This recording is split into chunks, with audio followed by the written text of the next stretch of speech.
Assalamualaikum warahmatullahi wabarakatuh. Waalaikumsalam. Mungkin ini di luar tema, nggih. Tatkala kula ngamalaken ajaran Sirul Asror, kenapa kok muncul tiba-tiba itu rasa ngantuk? Jadi tenang kemudian ngantuk gitu, Gus.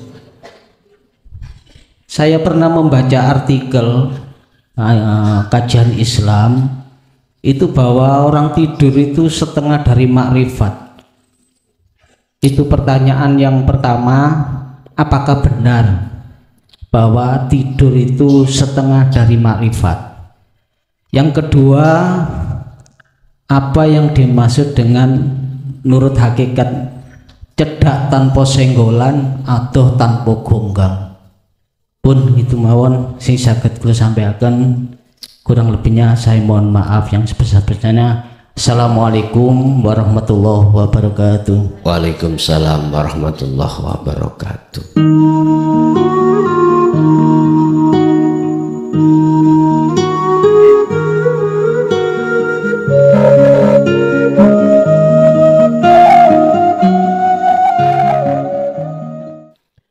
Alhamdulillah, dalam kesempatan malam hari ini kita masih diberikan Allah satu inayah, hidayah, sehingga kita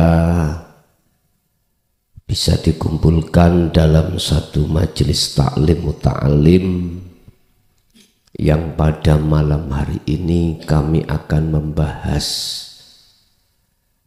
perbedaan antara yang bejo niku nawa beruntung dan yang merugi miturut surat As-Samsi ayat 8, 9, 10. Memang setiap diri manusia itu mengalami satu kerugian. Awalnya beruntung, terus kerugian beruntung. Beruntung napa beruntung, Pak? Beruntung nggih. Beruntung nek beruntung niku pedhot kabeh nggih. Beruntung, maksud dalam pengertian beruntung ini jenengan di posisi keadaan rohaniyah itu iman belum cedera, iman Anda belum cedera, iman Anda tatkala cedera itu langsung jenengan membenahi iman. Iman yang cedera yang dimaksud di sini adalah iman selain daripada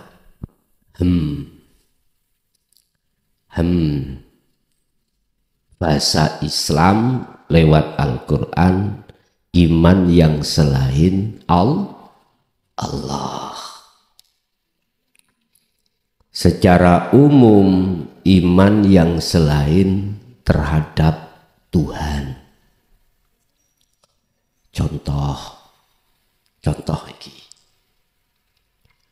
Omahku kok yo ora payu-payu. Tak syarat nongiwonengen kok yo ora payu.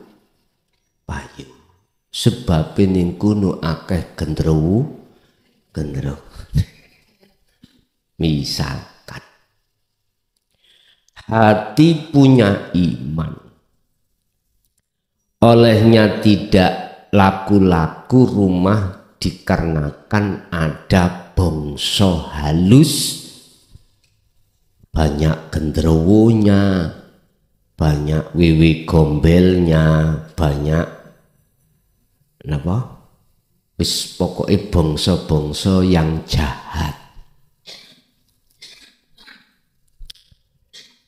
Mengapa kita kok ya punya iman seperti itu? Asalnya karena kita dapat kabar dari seseorang, rumahmu gak payu-payu selama genderuwonya belum pindah. Harus ada ru'yah, harus ada pensucian.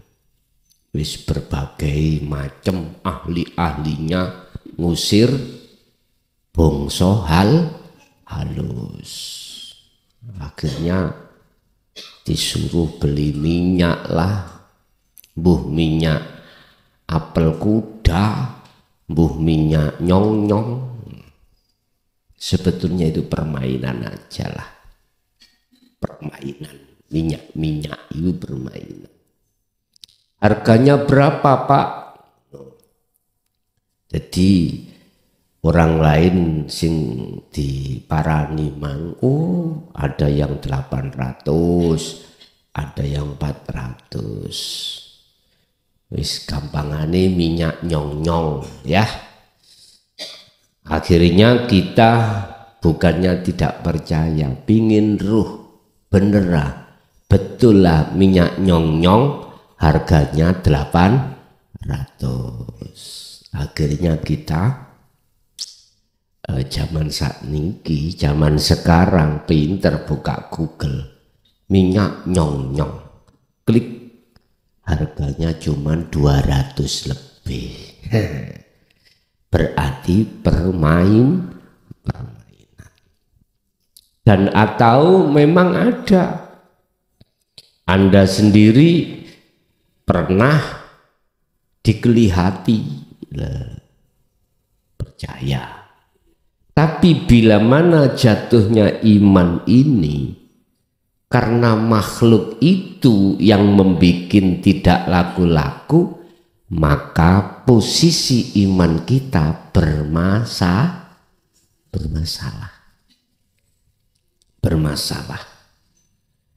Lah kita manusia prosesnya setelah akil balik memang begitu Bapak Ibu. Masih ada iman di dalam hati kita bahwasanya selain Allah itu bisa mendatangkan satu manfaat atau mudarat. Contoh apel. Di depan ini ada apel. Ketika apel itu saya kupas dan saya makan, jelas muncul rasa yang tidak bohong. Kalau manis ya manis, kalau kecut ya kecut. Rasa itu tidak pernah bohong. Perut lapar, makanlah apel. Ini nafsu itu murui, apa ya murui? Ngajari, bisiki, alladzi yuwaswisu fi sudurin nas. Nafsu mesti membisikkan terhadap hati kita supaya beriman. Datangnya rasa manis atau kecut itu dari apel. Dari apel. Sehingga apel kita imani munculnya rasa manis itu tadi dari makhluk. Kita imani bahwasanya apel itu bisa menghilangkan rasa lapar. Buktinya memang iya. Secara fisik loh Pak ya. Secara fisik, secara syariat memang betul. Lah, oleh karena posisi ruhaniyah kita itu masih dalam keadaan rugi, Maka kita tidak sadar dari sebuah firman Allah, innahu bikulli syai'im muhit, bahwasanya Allah bukan nama lo ya, bahwasanya hidup bukan sifat lo ya. Ini sing kula maksud. Laisa kamislihi syai'un, bahasa umum Tuhan. Kita nggak sadar kalau setiap sesuatu itu dilimputi Allah. Nggak sadar. Akhirnya apapun yang terjadi, iman kita, hati kita jatuhnya pada makhluk. Inilah Bapak Ibu orang yang merugi. Ini orang yang merugi. Dikatakan orang yang merugi, kita masih di posisi ruhaniah itu dipenuhi oleh iman-iman selain Allah. Hati kalau dipenuhi iman selain Allah, maka posisi ruhaniah ini masih menggendong. Apa menggendong itu, Pak? Masih terbebani dengan syirik khafi. Dan justru syirik khafi inilah nanti akan menjadi hijab penghalang ruhaniah ini tidak bisa sampai pada Allah. Nggak bisa. Dan inilah yang dikatakan orang yang merugi. Apabila kita terus-menerus beriman terhadap selain Allah, miturut surat As-Samsi nanti ikut disebut orang yang tidak mau bersuci diri. Ini nanti orang yang merugi.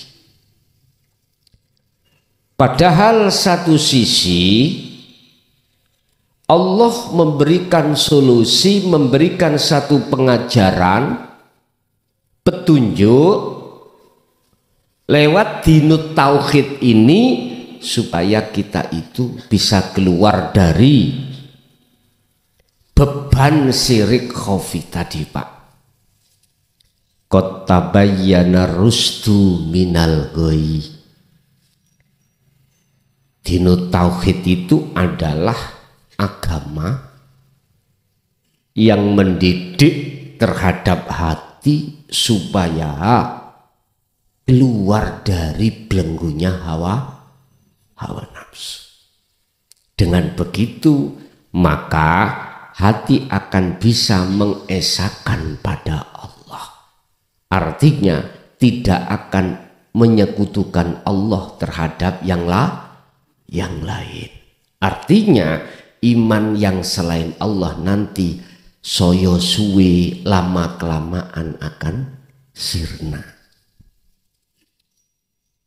Tetapi orang yang merugi tidak mau. Enggak mau. Justru malah ditolak. Berkenaan dengan hal itu, maka Allah terangkan di dalam surat Asy-Syamsi, surat yang ke-91 ayat 8, 9, 10. Bismillahirrahmanirrahim. Fa'alhamaha fujuraha wa taqwaha. Allah, maka Allah mengilhamkan kepadanya satu jalan kejahatan dan jalan ketakwaan. Allah ilhamkan. Artinya Kalau kau ingin memilih jalan yang rugi, jalan kejahatan ini. Kalau kau ingin menjadi golongan yang beruntung, maka ketakwaan ini. Lah kejahatan itu maksudnya Pak, jahat pada Allah.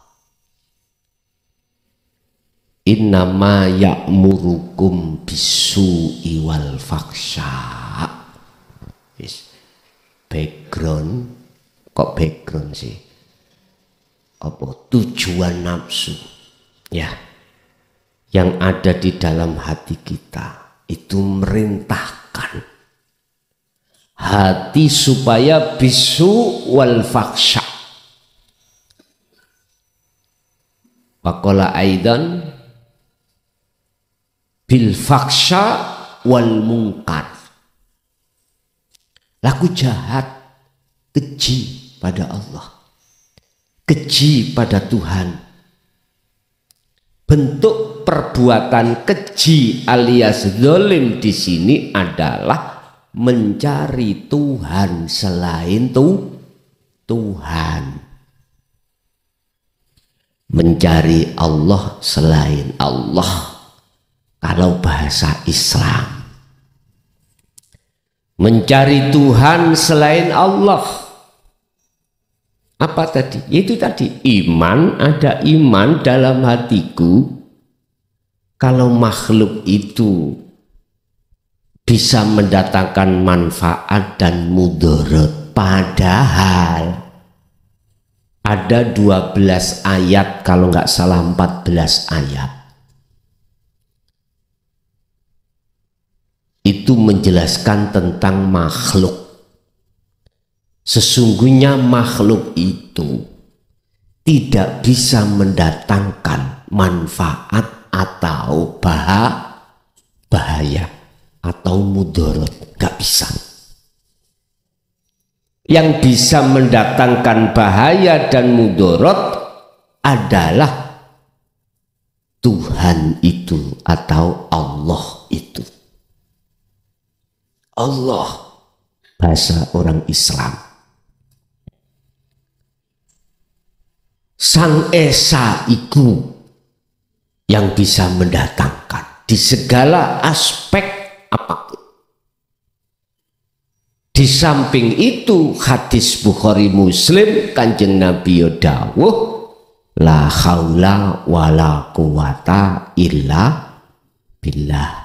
Sudah jelas.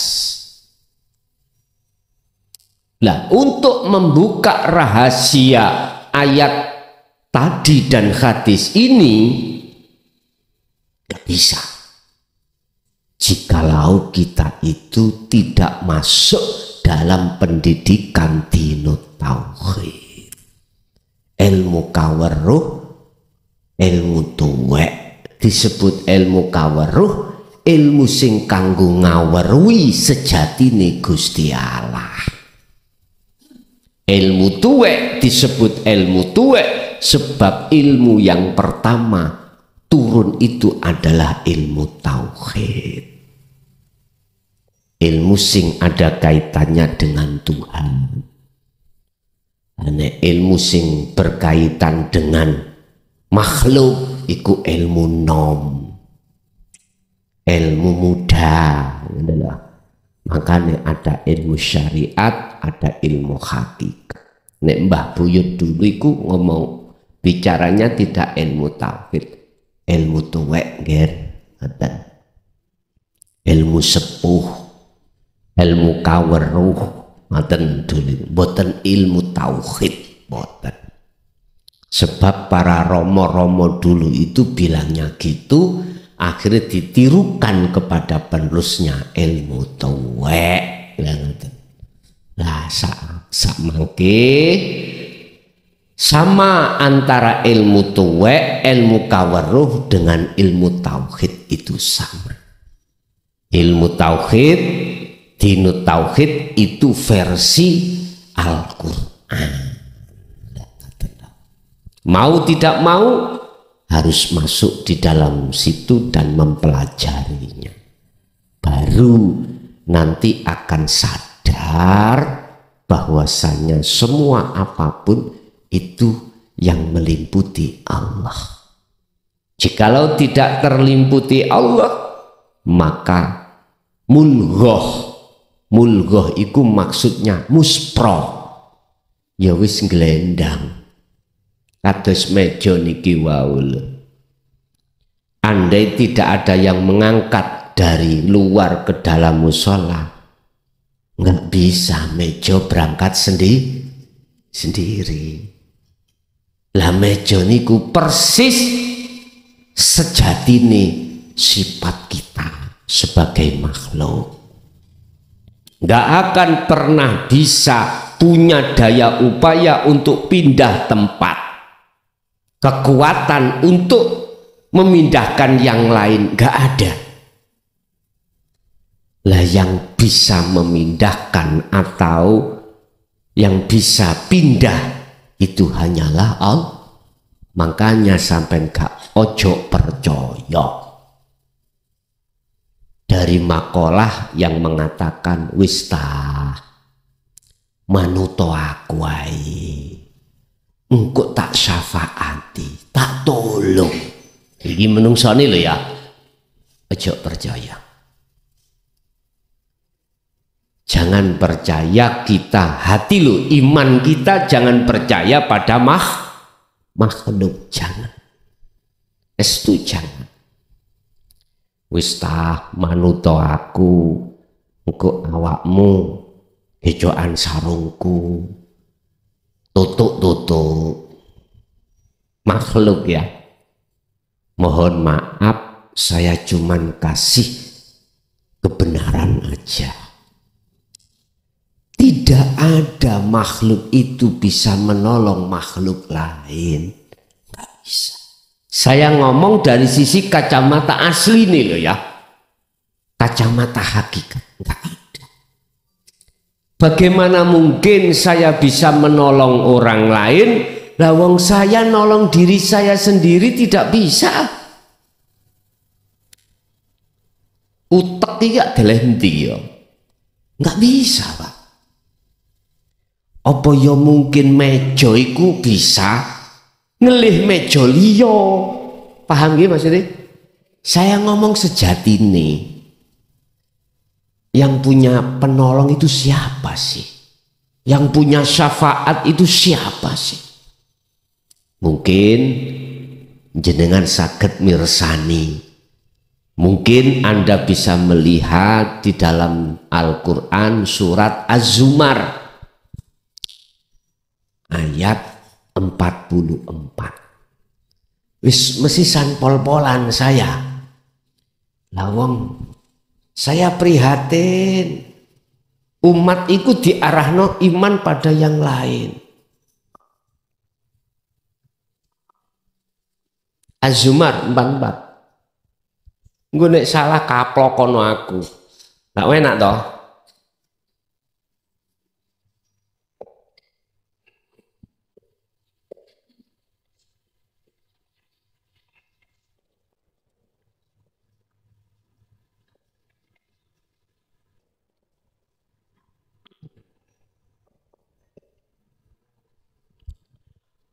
Kul dawuh no Muhammad. Ini Rasulullah sendiri lagi. Ini Rasulullah sendiri. Saya tidak bertanggung jawab jikalau ada yang mengatakan sebaliknya. Kul katakan Muhammad. Lillahi ku tetap kedue Allah rupane yang dikatakan Rasulullah. Lillahi ku tetap kedue Allah opo asyafaatu pertolongan. Jami'an kelawan sekabehan. Muhammad katakanlah bahwasanya syafaat itu milik Allah mutlak. Mutlak. Mutlak itu ngeten Pak. Capung isok miber karena ditolong Allah. Meja bisa pindah karena ditolong Allah. dapat syafaat Allah. Nah, syafaat Allah diizinkan kepada mereka tadi, dia tadi, beliau tadi yang mengangkat meja. Bukan makhluk itu yang mempunyai hak mutlak bisa ngangkat meja yang ada kaitannya dengan kekuatan, walaupun secara syar'i mata dohir sing ngangkat si A. Paham nggih? Jikalau ada seseorang yang mengatakan aku bisa menolongmu, gombal, iku miturut kacamata hakikat makrifat lho ya, boten miturut kacamata syariat. Ini langsung Rasulullah sendiri yang bersabda, Pak, yang berkata dari firman Allah. Bukan delondongi klason. Bukan. Ngerti delondong ya? Napa? Ya blegeri klason ini. Bukan. Niki Quran masalah. Saya luruskan. Sebab di luar sana ada yang mengatakan Rasulullah Muhammad itu bisa memberikan syafaat terhadap iku benar kalau mandang dari syariat. Sapa sing ngangkat meja? Cak Gimin mang. Loh ya, masalahnya melihat dari sisi kacamata dohir. Wujudnya Cak Gimin yang mengangkat meja. Coba di dalam diri Cak Gimin tatkala tidak ada Allah. Cak Gimin itu makhluk. Apa bisa kuat Cak Gimin itu ngangkat sendiri? Tak bisa. Kita itu manusia, sukanya itu melihat kacamata syariat saja. Sementara kacamata hakikat tidak diindahkan alias dilupakan. Inilah yang maksud jahat pada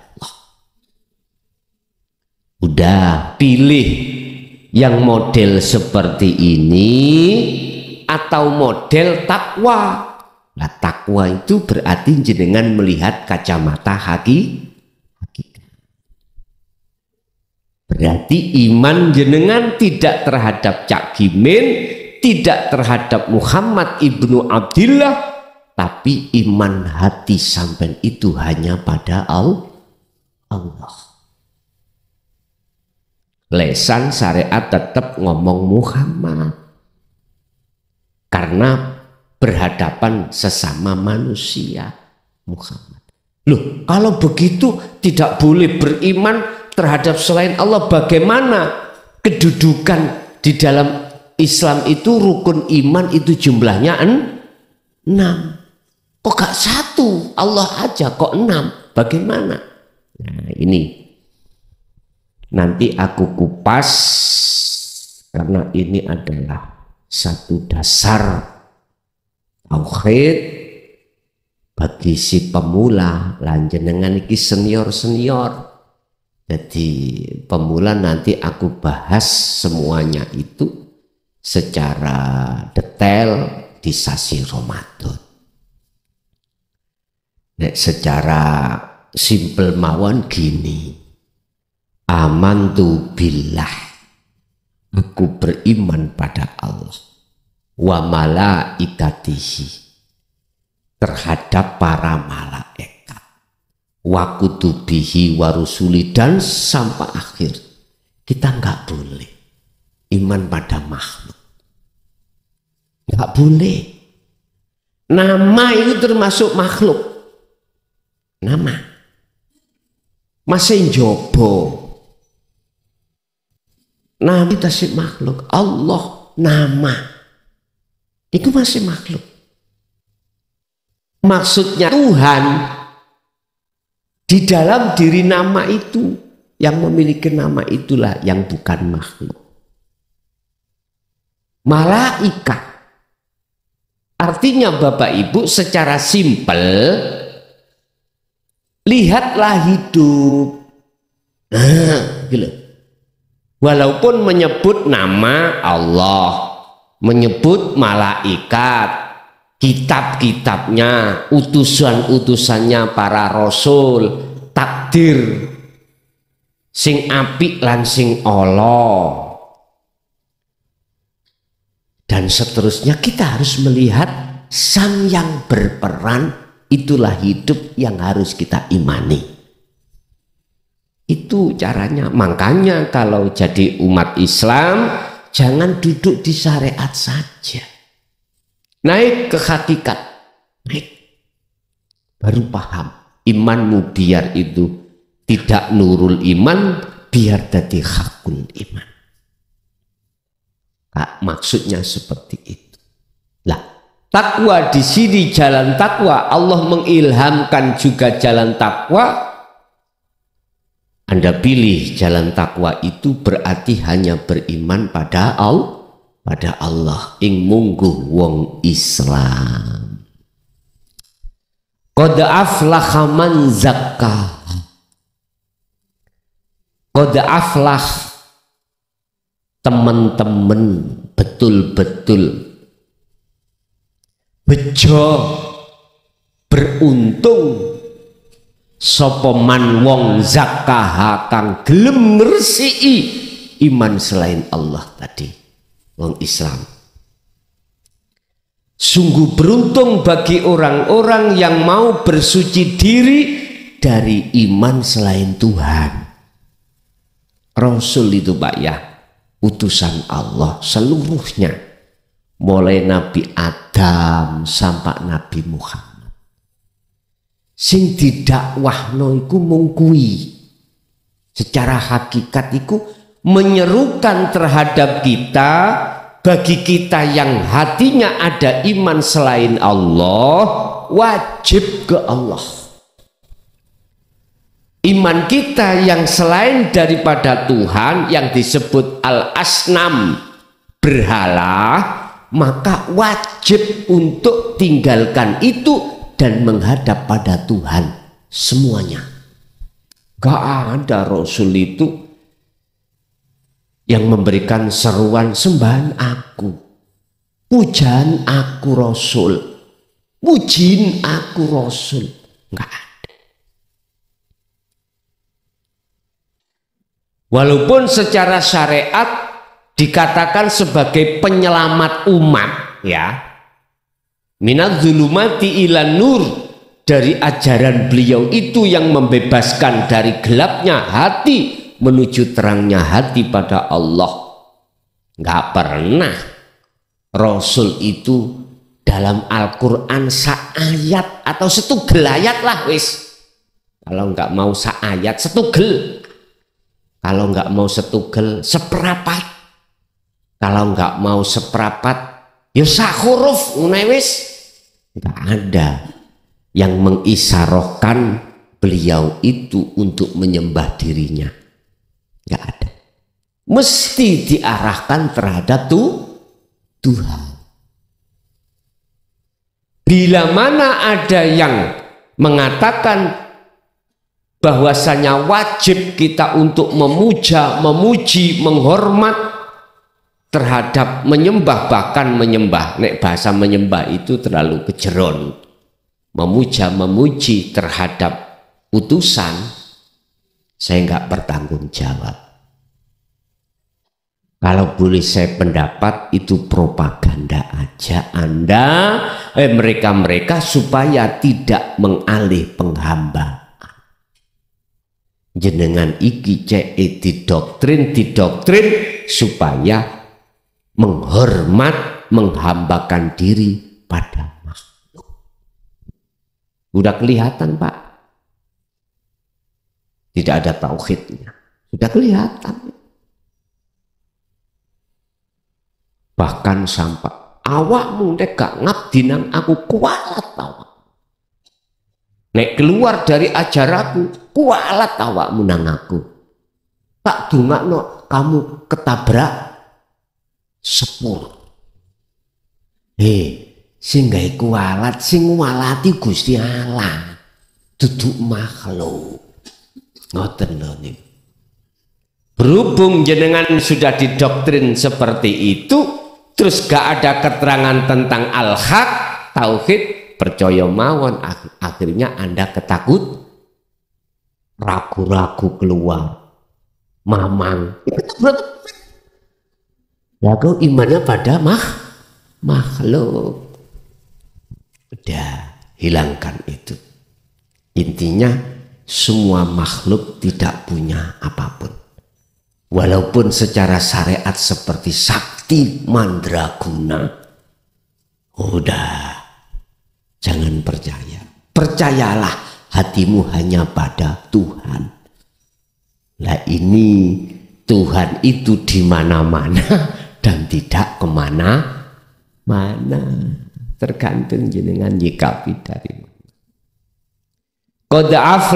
Qad aflaha man zakkaha.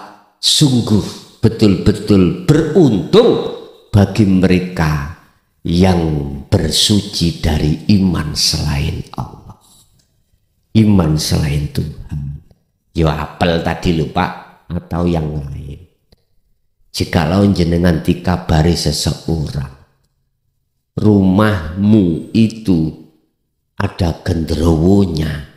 Kalau kau melihat Allahnya, tidak melihat orangnya, nggak masalah. Benar, berarti yang ngabari iku Gusti Allah. Wis tak kei solusi supaya genderwone ilang, gitu. Wis ora usah akeh-akeh sing kok waca.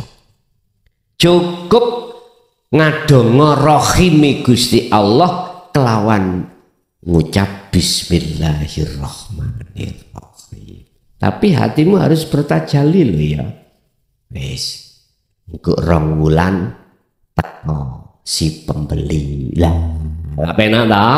Wis gak pakai syarat-syaratan tuku minyak dan lain sebagainya. Lah, iku contoh kaya ngoten. Cukup bersandarlah wa aslimu lahu.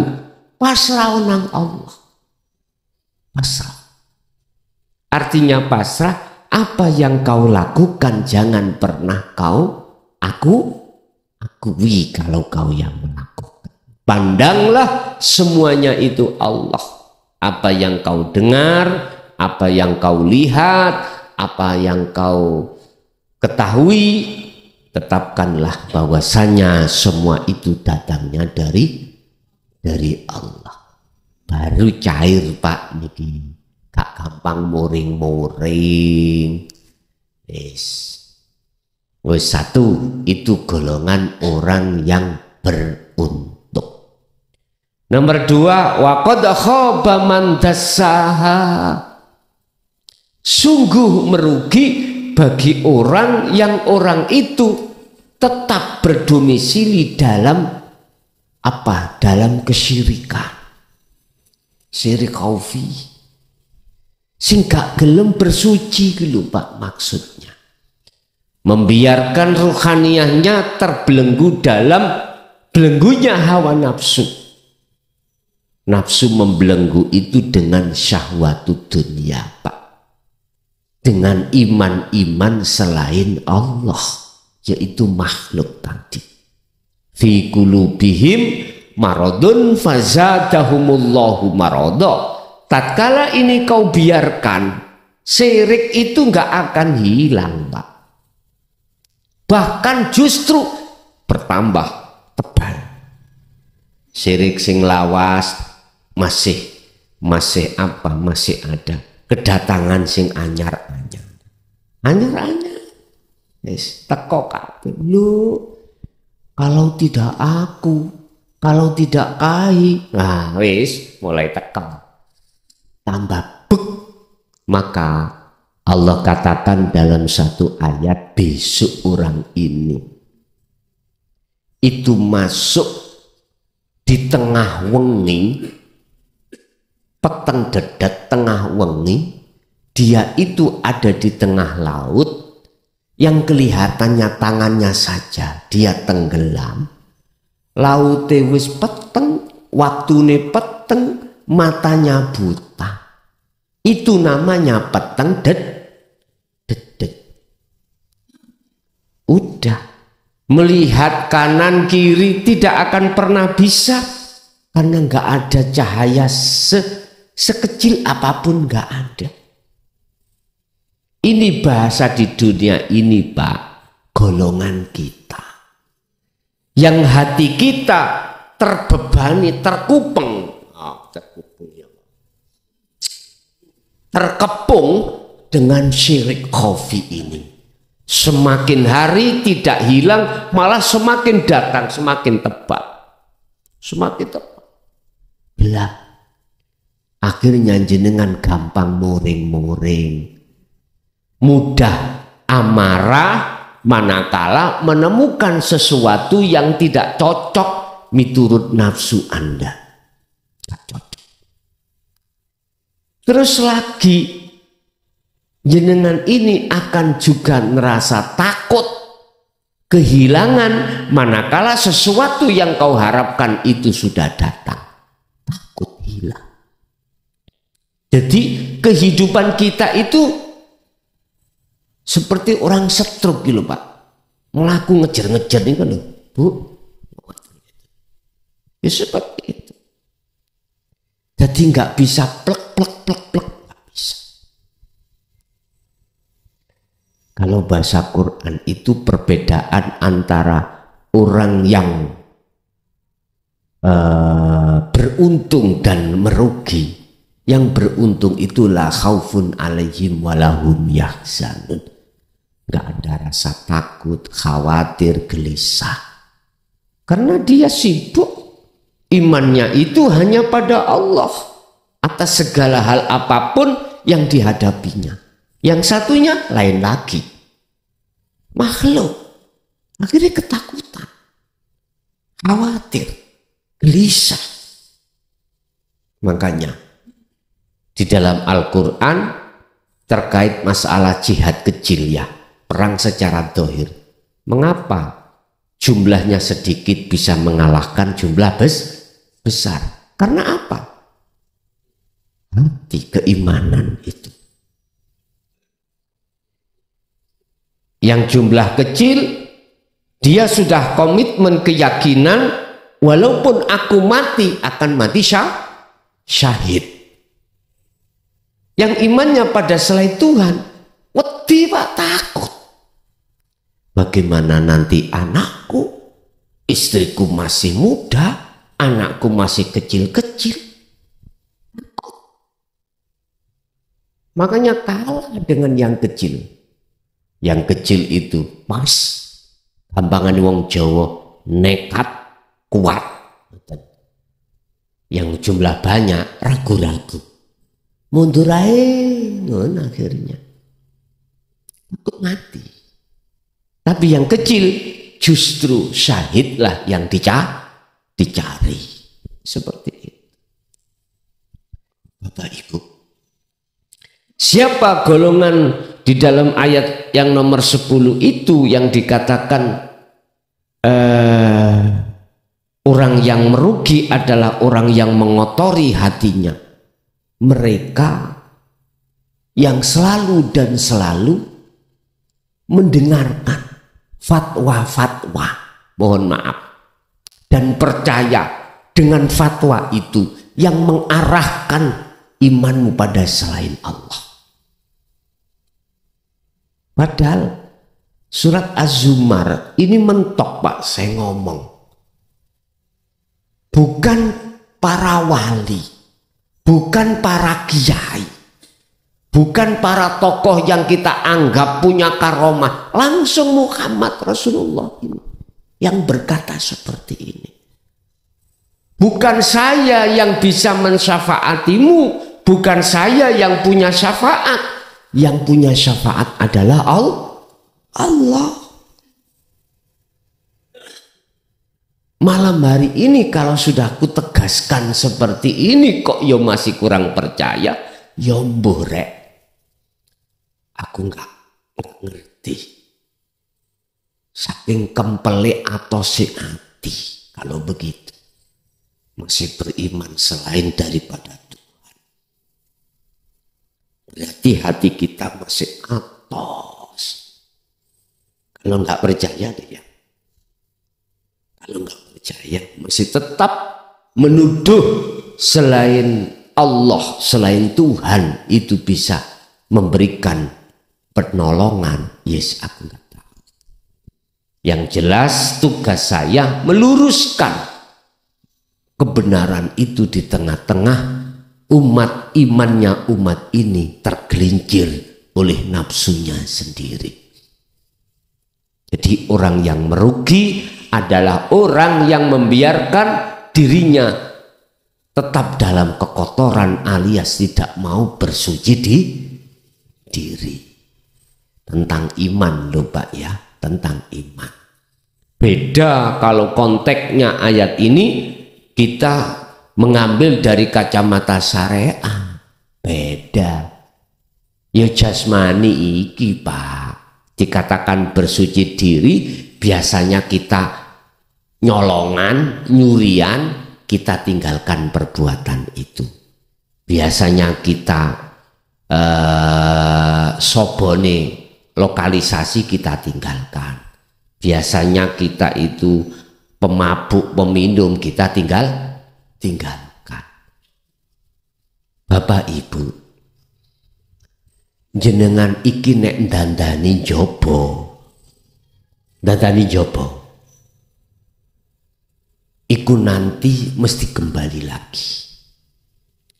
Tapi nek sing sampen dandani yang kalau kita benahi itu jerone ruhaniyah tentang iman, nanti jasmani itu ngikut kedandan sendiri. Sebab sesungguhnya ruh itu laksana raja, jasad ini prajurit. Lah, berjalannya prajurit itu sesuai dengan perintahnya raja. Raja menyuruh prajurit ke utara, ya ke utara. Kalau raja ini dolim, mesti memerintahkan jasmani ini dolim. Innama ya'murukum bisu'i wal fahsya. Laruh kita itu manut ambek nafsu, berbuat jahat. Otomatis jasad sampai ini berbuat jahat pada Allah. Contoh, jenengan sholat toh? Depan wis ngomong lillahi ta'ala nawaitu usolli fadl maghribi bla bla bla bla, ditutup lillahi ta'ala. Allahu Akbar. Kemana posisi hatimu? Jahat Allah, menghadap selain Allah. Padahal juga sudah dibaca surat Al-An'am 79, inni wajjahtu wajhiya lilladzi fataras samawati wal ardh. Sudah dibaca, tapi masih tetap hati ini tidak bertemu Allah. Ternyata bertemu selain. Lo ini lo jahat. Jahat jenengan. Kita itu jahat pada Allah. Otomatis jasmani ikut jahat Pak. Ikut jahat. Orang lain mengatakan jasmani sampai taat lah gitu toh. Tapi aslinya di mata Allah itu jahat. Husnul a'mal nata'iju husnil akhwal. Bagusnya laku dohir ini di mata Allah tergantung keadaan ruhaniyah jenengan. Artinya ruhaniyah kita itu posisi ada dua Pak manusia itu. Iman terhadap Tuhan, iman terhadap makhluk. Wis letaknya di mana? Kalau iman terhadap makhluk berarti jahat kita itu pada Allah. Kalau imannya sampai pada Tuhan, maka takwa hatimu pada Allah. Mingkol bin zahidin au mingkol bin rohibin, ada di situ. Ini saya tidak manek-manek nolo Pak ya. Enggak memberanikan diri ndak. Ini sudah wayah, sudah waktunya ini digelar secara terang-terangan untuk meluruskan iman yang sebenarnya pada Tuhan.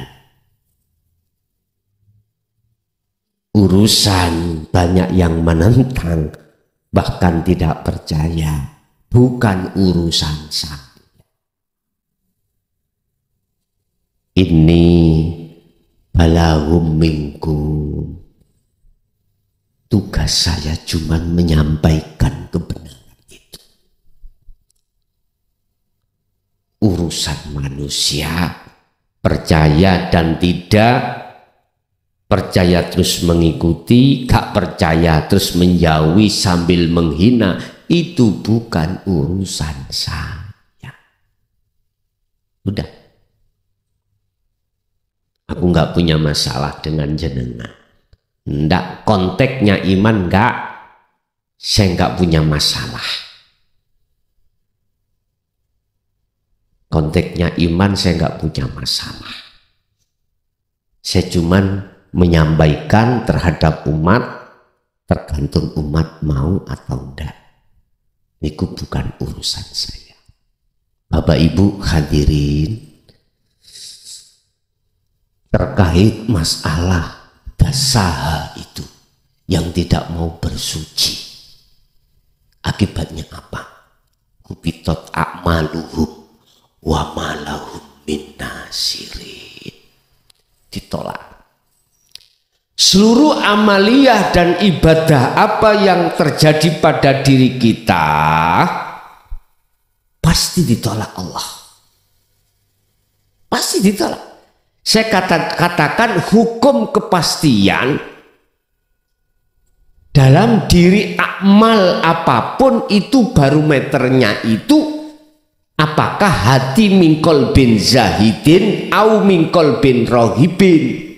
Kalau mingkol bin rohibin, hati ini beriman selain daripada Tuhan, jelas ditolak oleh Tuhan.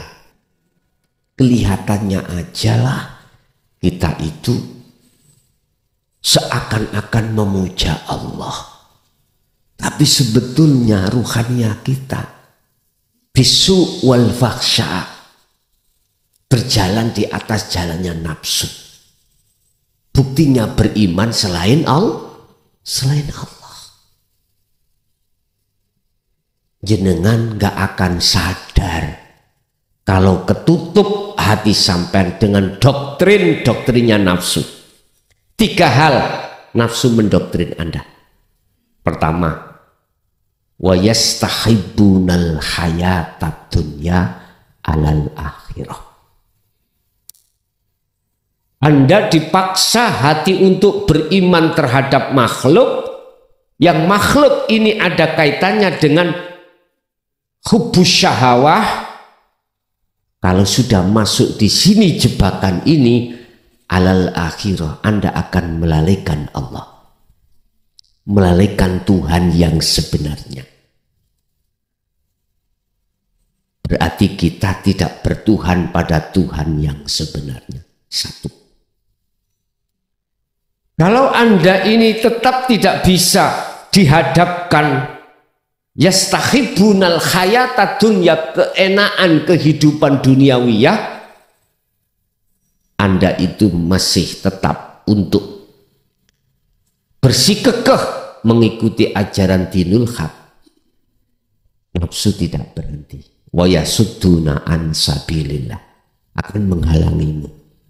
Bisa lewat istri, bisa lewat anak, bisa lewat guru-guru biyen, guru-guru ilmu dunya, ataupun yang lainnya. Macam-macam oleh menghalangi. Anda mau berjalan di atas jalan Allah? Enggak mau, enggak ridho, namanya nafsu. Dihalangilah Anda lewat istri, lewat anak, lewat apa. Dibikin keok sampean. Asalnya istri itu kok ya sewayang. Akhirnya iki mboten sayang nyelatu. Bahkan ngejak gegeran, ngejak pisah. Udah, itu propaganda. Bisnis kita misalnya lancar, jadi kolab, tiada gangguan. Seperti itu, sama. Nah, tahu dibalik istri suami kita nggak pernah gati. Apa gati itu, Pak? Perhatian. Loh, kok ujuk-ujuk delalah istri atau suami kita itu semua yang gati. Tidur aja nggak pernah, Pak, satu kamar. Iki loh, nggak mau pedot. Seperti kemanten anyar. Jenengan jelas tambah senang toh hati. Bunaha yuwajan. Dibengkok no iman jenengan. Supaya mengatakan imannya kepada makhluk.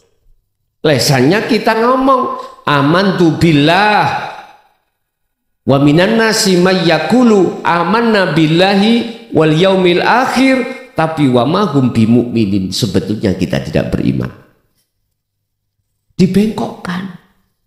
Padahal ditutup di ayat yang terakhir itu visi dan misinya nafsu. Surat Ibrahim ayat 3. Ulaika fi dhalalim ba'id. Ketahuilah, mereka itu, nafsu itu menjerumuskan kamu dan mereka itu tersesat terlalu jauh. Mengapa kau ikuti? Lah nafsu itu, Pak, minal jinnati wan mendo jin, mendo menungso. Maksud mendo jin, bisikan dalam hatimu. Yang bisikan itu adalah mengarah iman pada selain Tuhan, selain Allah, bukan dari orang lain, dari dirimu sendiri. Wanas, dari manusia orang lain ngomong, jak tak kandani. Aku kerungu, saya terdengar Anda punya masalah. Injik. Pengen masalahmu selesai? Injik. Sebab kula niki dengan masalah itu susah turu susah mangan. Lah piye to, Pak? Waktu malam rumah ditutup ditilpuni. Kapan nyaur? Lah sumpek sing nggih. Siang rumah dibuka diparani kolektor. Ditakit, sinten nggak pusing, mesti pusing. Jenengan ditawari, gelem tak tawari solusi. Sebab ono masalah mesti ono solusi. Injih, tak utangi. Sing tak utangno iku duit lanang. Wis sak karepmu nyauri kapan terserah. Ya. Wedok iku mana? Ngoten maksud Ibu ya. Nah, temriki biasa nggih sing diutangno dhuwit wedok nggih. Kok ya padha ae ngono. Omane sing gawa tas nika nggih. Mlebu warung metu warung niku lho, mlebu toko metu toko niku nekek niku. Niku nekek. Pol nekek nggih. Ojo terlibat temriku. Lah, jenengan mau. Karena saya kasih solusi dengan uang cash, nyaur sampean itu tidak terbatas. Wis kalau punya sauri, kalau nggak punya jangan dulu. Loh saweneng nggih. Wah pol senenge ngeten iki. Mbok ndi yo ana wong sing kaya ngono iku. Akhirnya memang terjadi. Tapi sampean beriman. Iki sing ngutangi aku, ya, sing ngutangi aku. Nanti kamu nyaurnya ya terhadap aku. Sampai didoktrin yang menolong itu adalah saya. Lah, berarti saya itu nafsu mendo manusia. mendo-mendo manusia atau memberikan keterangan fatwa terkait besok di akhirat atau di dunia ini. Kok yang ngomong makhluke? Iku berarti nafsu mendo-mendo wis pokoknya gini loh Pak. Siapapun dan apapun bentuk fatwanya, kalau mengarahkan terhadap Tuhan pun sampai kat tahu maksudnya sampai cekat, jangan sampai masuk di dalam hati. Udah sampai kat, sampai batasi. Sebab Allah sudah mengatakan walladzina kafaru awliya'uhumut taghut yukhrijunahum minan nuri ila dzulumat. Kalau kita percaya pada nafsu mendo-mendo manusia dengan fatwanya itu, maka hatimu akan menjadi gelap pada Allah. Gak percaya bagaimana Gus? Wong nyatanya iya. Miturut omongannya itu benar terjadi. Kan diomongi, yes, kamu beli minyak ini harganya segini.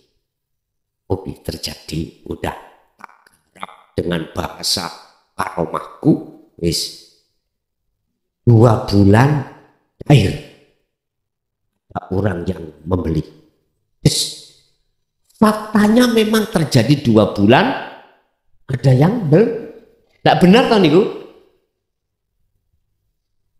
Loh, Bapak Ibu, ini fatwa secara syariat kita melihat makhluknya. Maksud saya hatimu jangan percaya pada orangnya, karena orang itu makhluk.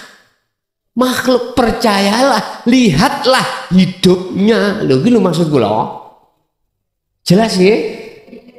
Lah Anda akan bisa melihat pada hidupnya, itu tidak lepas dari dalam diri Anda pasti ada didikan ilmu tauhid. Kalau tidak, nggak bisa.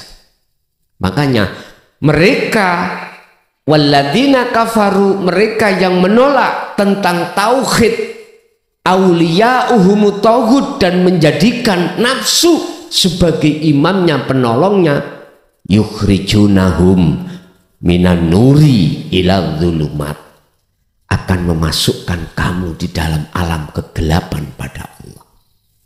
Tapi satunya, Allahu waliyul ladzina amanu yukhrijuhum minadz dzulumati ilan nur.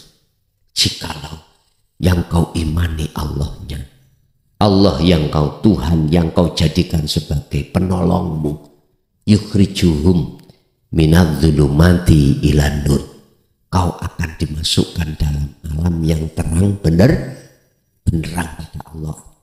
Artinya hati kita itu klik langsung sambung, yen kabeh apa sing terjadi pada dirimu karena Allah. Itu loh maksudnya. Hati langsung padang, itu di situ.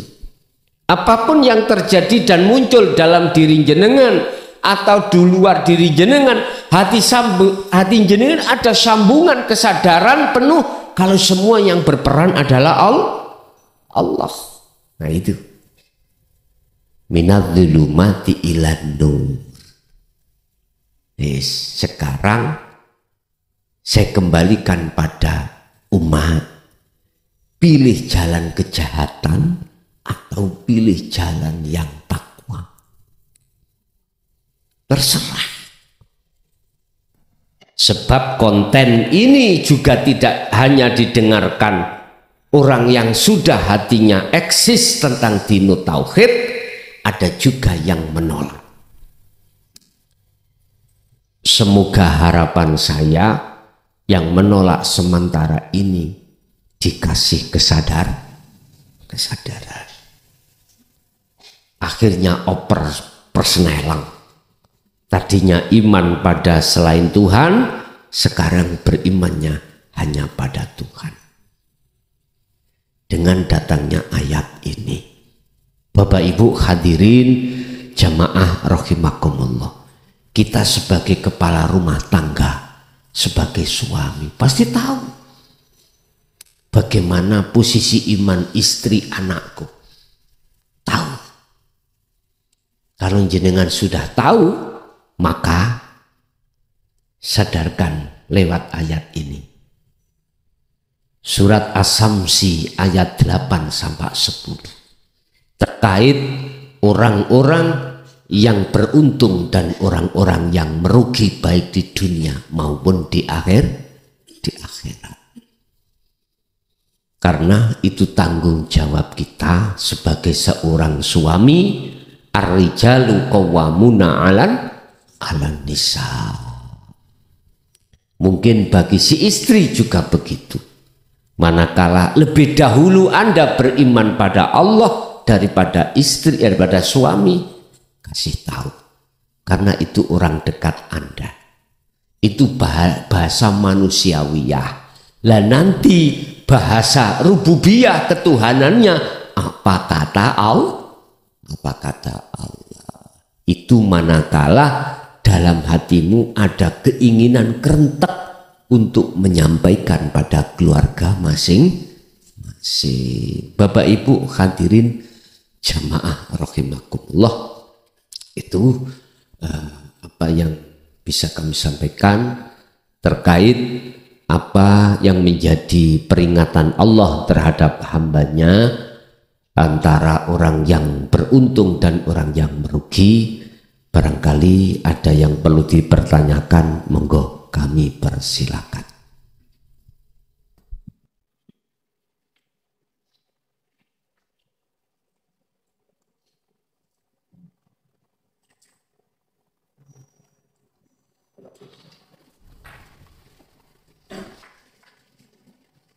Assalamualaikum.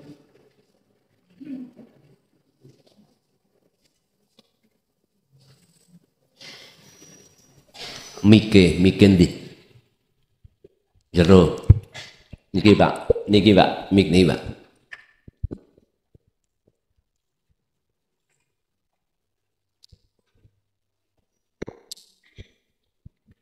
Assalamualaikum warahmatullahi wabarakatuh. Waalaikumsalam. Mungkin ini di luar tema, tatkala kula ngamalaken ajaran Sirul Asror, kenapa kok muncul tiba-tiba itu rasa ngantuk? Jadi tenang kemudian ngantuk gitu Gus.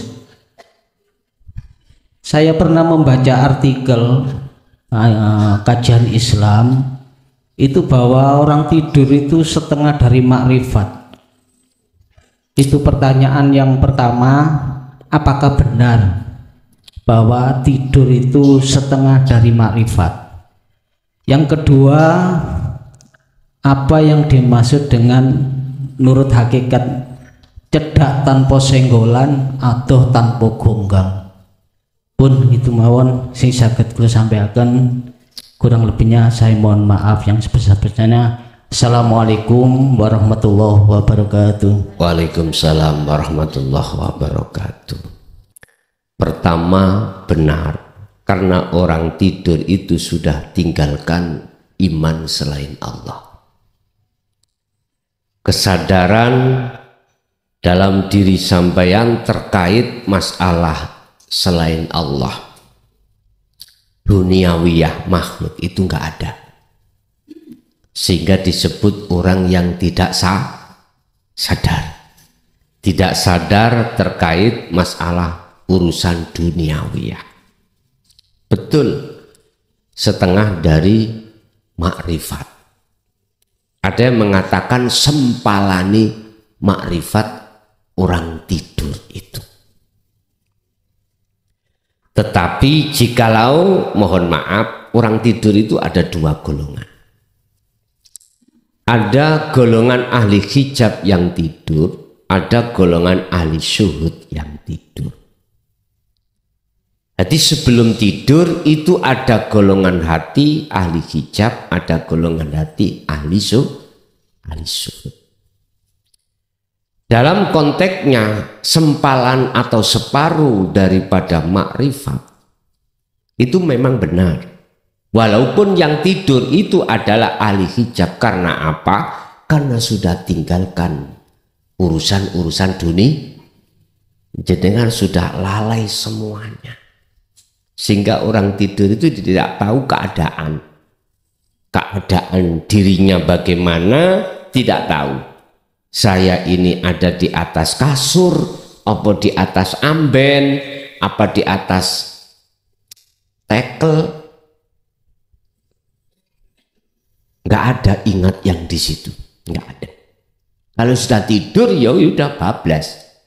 Cuman yang membedakan antara ahli syuhud dan ahli hijab itu waktu mimpi. Lah ini yang beda. Ahli syuhud jikalau mimpi, ketika masuk di dalam dunia mimpi, dia pasti ruhaniyahnya itu selalu memandang Allahnya, tidak pernah memandang makhluknya. Nah, untuk sampai di situ kan ada proses ahli hijab kita. Ketika tidur, kita masih memandang makhluknya. Ketika tidur kita bertemu siapalah, entah orang tua, entah apapun, ya toh, si A, si B, si C. Dalam hati sampean masih memandang makhluknya. Walaupun satu sisi kita dikatakan sebagai orang tidur itu sebagai separuh daripada makrifat.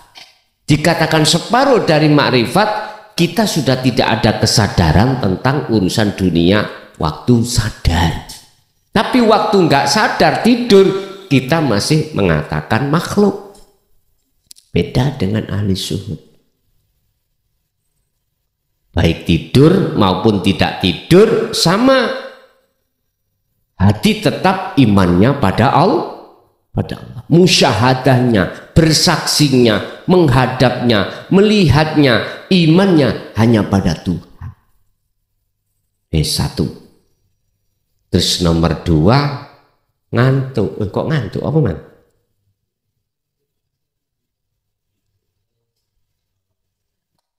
Terus ngipi lah ngunama. Nomor 2 itu apa tadi pertanyaannya? Pertanyaan itu nomor 2 itu apa yang dimaksud menurut hakikat? Cedak tanpa senggolan atau tanpa gonggang. Ini loh. Ini bahasa proses. Gini nih kalau bahasa proses.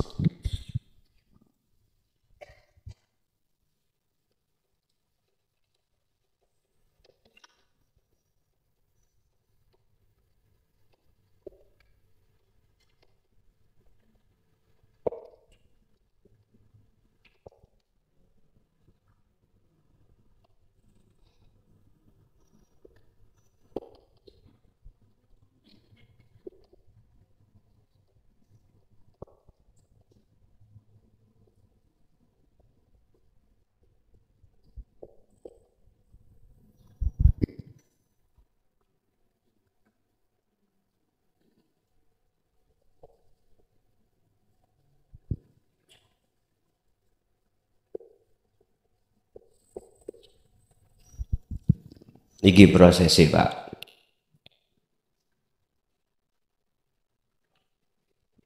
Ketika saat roh nyawa, bahasa Quran ruh, itu sudah menerima dinut tauhid. Kabar di dalam dinut tauhid diterima, akan muncul imanul haq. Imanul haq itu iman yang benar. Iman yang benar itu kata Rasul kalau sudah di ihsan. Definisi ihsan, ihsan itu benar, secara lugat itu benar. Anta budallaha ka'annaka taro. Hati seakan-akan bisa melihat Allah. Berarti syahadat sudah benar, persaksiannya benar. Jikalau tidak bisa melihat Allah, seakan-akan selalu dilihat Allah. Sama, maksudnya sama ini. Dalam hati sampean sudah ada rasa imanul haq. Lah, sumbernya imanul haq itu dari la ilaha illa anta lewat dzikir sirul asr. Manakala ini terus sampai asah dan sampai wa amilus sholihah kita lakukan. Wong persyaratan roh manakala bisa bertemu Allah, bertemu urip, iku kudu mengasah dzikir tersebut, maka cahaya akan didatangkan Allah yang disebut nur makrifat, ide tanpa senggolan. Mana plike ati sampean iku dateng gesang iki lho Pak. Ini kalau tidak dikasih Allah cahaya nggak bisa. Anda bisa beriman bahwasannya yang memberikan petunjuk itu Allah, nggak bisa. Mesti masih menuduh makhluknya. Akhirnya pujaan jenengan, penghambaan jenengan terhadap makhluk. Berhubung nur makrifat itu sudah dinyalakan Allah dalam hatimu, mak biar kul katakan Muhammad, ja'al haqqu wa zahaqal batil innal batila kana zahuqa. Tatkala kebenaran itu sudah datang, maka hancurlah kebatilan. Tatkala lampu itu sudah menyala, cahaya makrifat itu sudah di dalam hati jenengan, maka kegelapan kepada Allah, hatimu itu langsung sirna. Saknalika detik itu juga lampu biar gelap kemanakah larinya gelap tadi? Berarti sebetulnya gelap itu menipumu. Nah, di dalam cahaya itu ono urip. Ada bahasa ilmu sejati dulu ini. Ger ngerti yo sak jerone nyawa iku ono rasa, sak jerone rasa iku ono cahaya, sak jerone cahaya iku ono urip. Golek ono urip iku tandane jikalau kau ketemu tracai kuntul miber, berarti kuwi wis ketemu urip. Ngono bahasane. Wis gak mudeng blas. Gak paham. Kita sebagai murid pengikut iku gak paham. Gak dijelentrehno satu persatu. Kok dijelentrehno Pak ambek Romo pawena gawalis. Gak dijelentrehno wis pokoke lakonono topo broto. Meditasi untuk kesadaran bahwasanya kita itu patung, semuanya itu adalah urip Allah. Waduh, sampai jungkel-jungkel Pak.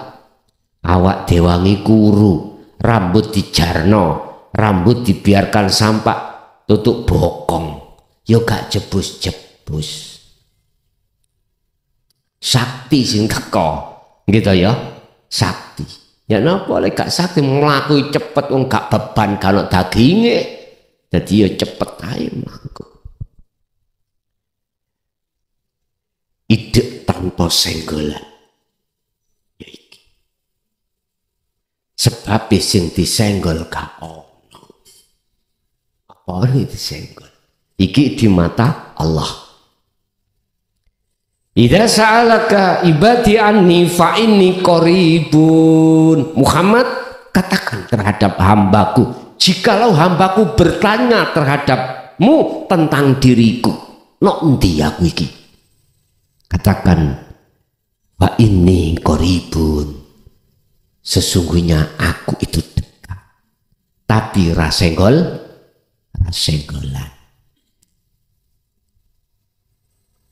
Ini akan dipaham dan diketahui bagi hati jenengan yang sudah masuk di dalam proses dzikir sirul asrar ke fana'u dzikri, dari tauhid la ilaha illa anta ke la ilaha illa ana, baru paham. Jenengan kalau sudah masuk di situ baru paham. Kalau belum menerima tauhid ini, maka nggak akan pernah paham. Ya maksudnya ya uripiku, yaiku Allah subhanahu. Wis ketemu kayak ngene iki, wis terus cara ngilmune, praktekno cara lakune, tinggal ngerasa mawon. Des. Wis mesti selamat jenengan, karena hati jenengan hanya penolongnya adalah Allah. Sudah tidak makhluk, sudah tidak. Yaiku sing disebut guru sejati. Ya urip iku ya Allah iku, bukan makhluk. Gak akan pernah bohong itu. Yaitu sing nyelamet non jenengan. Yaiku sing bisa menolong jenengan, bukan makhluk. Nek makhluk ngomong isok nolong, ngomong gombal itu. Estu gombal. Tahu gombal nggih? Omong kosong. Yes. Nggih, ada yang lain, monggo. Assalamualaikum warahmatullahi wabarakatuh. Gus, yang saya tanyakan, sewaktu kita melakukan sholat apapun, selain kita membaca syarat rukunnya sholat, hati kita harus selalu zikir kepada Allah. Intinya, Gus Muklason dulu pernah bilang, bagaimana wajah kita berhadapan dengan wajah Allah. Kadang-kadang kita udah berusaha, tetapi ada suara anak kecil yang bergurau atau bacaan tetangga kita yang sholat dengan bacaan yang keras sehingga terputus gitu loh Gus. Itu caranya gimana? Terima kasih. Assalamualaikum warahmatullahi wabarakatuh. Waalaikumsalam warahmatullahi wabarakatuh. Ketika kita sholat, telinga mendengarkan sesuatu yang di luar aktivitas sholat atau di luar pembahasan tentang Allah. Ketika kita sholat, mata melihat sesuatu yang bersifatkan makhluk, sebetulnya pertama itu bukan penghalang. Yang kedua itu adalah Allah menyapa kita. Karena setiap apapun yang terjadi tidak lepas dari Sang Yang berperan. Sang Yang berperan tidak ada lagi kecuali Allah. Bagaimana saat di tengah-tengah sholat kita mendengarkan suara, terus hati kita lalai pada Allah. Caranya bagaimana? Kembali pada teori, jangan kau dengar suaranya makhluk. Jangan kau lihat wajahnya makhluk. Lihatlah hidupnya. Karena di situ Sang Yang berperan hanyalah Allah. Segala sesuatu apapun itu mohal tanpa adanya Allah. Mohal. Segala sesuatu yang terjadi apapun mohal jikalau tidak ada Allah di situ. Sebab apapun yang terjadi itu sesungguhnya Sang yang berperan adalah Dia. Oleh sebab itu, dengan sistem sirul asrar itulah terus sampai kembangkan terus. Sampai sibukkan di dalam waktu sholat mulai takbir sampai salam, hati selalu bersirul asrar. Walaupun jenengan iku mendengarkan suara dari luar, tetap sampai harus posisinya seperti sampai melihat apa yang ada di dalam hati jenengan. Hidup ada di dalam dan di luar diri jenengan. Ini ya perlu dilatih, harus dilatih. Dan kita tidak ujuk-ujuk, tidak tiba-tiba langsung maksimal bisa, enggak. Harus ada latihan terus, latih terus. Jadi caranya jangan dilihat dari suara atau bentuk makhluk, tapi lihatlah suara atau wujudnya Allah. Begitu Pak ya. Sistemnya sudah sampai bawah lewat sirul asrar. Nggih, mboten boleh.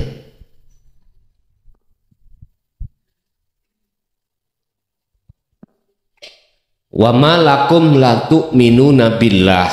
Mengapa kau masih tidak percaya terhadap Tuhan itu yang bersuara, yang berwujud? Sedangkan war rasulu yad'ukum litu'minu bi rabbikum. Semua rasul itu mengarahkan supaya beriman padanya. Semua rasul itu mengarahkan hatimu untuk mendengarkan sapaan Allah. Itu suara Allah, itu kalamullah, itu wujudullah.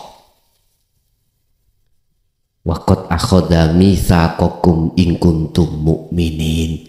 Jikalau kau beriman, mesti seperti itu. Jikalau tidak beriman, ya jelas suaranya arek cilik. Ngoten nggih. Akhirnya jenengan ngamuk-ngamuk nang tangga. Misuh-misuh. Gak ngerti ya raimu waktu ini wong sholat nyetel dangdutan. Lah akhirnya gak wawuh ambek tonggone dewe. Gak apa enak Pak, metu sak metu ketemu iku ya apa le nyopo susah. Jenenge wong jotak. Gitu. Sekalipun itu saudara sendiri loh ya. Apalagi orang lain. Wis mesti hasut metu Pak, mesti hasut itu metu. Lu kita sama tetangga, wis mesti ketemu metu, mbuh kepethuk kono. Sing kono ndiluk, sing kene ndiluk, wis gak sapa-sapaan, sing kono ngadep rono ngadep. Wis tangga sing lu ndelalah diundangi tanggane tahlilan. Lungguhe kok ya jejer. Wis.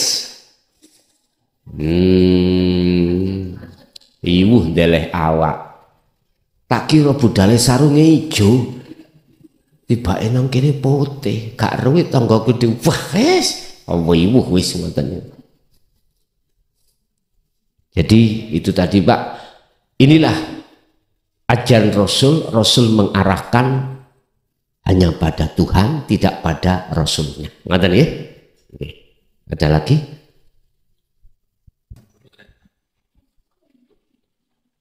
Sampun. Bapak Ibu hadirin jamaah rahimakumullah. Semoga apa ilmu yang telah diajarkan Allah terhadap kita sebagai hambanya yang memilih di jalur takwa, estu menjadi ilmu yang bermanfaat terhadap keluarga kita, anak putu kita, ila yaumiddin. Lahumul Fatihah.